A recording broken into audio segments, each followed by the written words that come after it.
Tiniyak ng National Food Authority Region 7 na sinusuri nila ang lahat ng bigas sa kanilang warehouse kaya't makakaasa ang publiko na ligtas kainin ng mga tao ang ibibentang 20 pesos sa kada kilo ng bigas. Si Jessa Atienza ng PTV Cebu sa Balitang Pambansa. Hindi luma at ligtas kainin ng tao. Yan ang pagtitiyak ng National Food Authority Region 7. Ito'y sa kabila ng mga pagdududa ng iilan patungkol sa kalidad ng abot-kayang bigas na handog ni Pangulong Ferdinand R. Marcos Jr.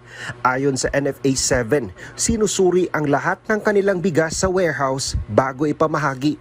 In terms of the quality of the rice now that we have, we can assure the public na good quality po yung i-issue natin dahil meron po tayong mga classifiers.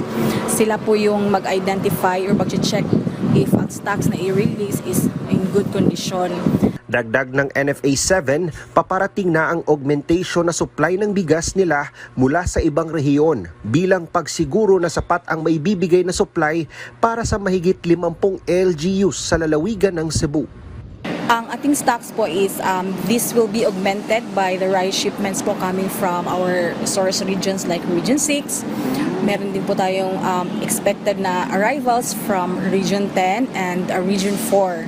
So ito po yung mag-help na mag-build up yung ating inventory so that we can issue po stocks for this program.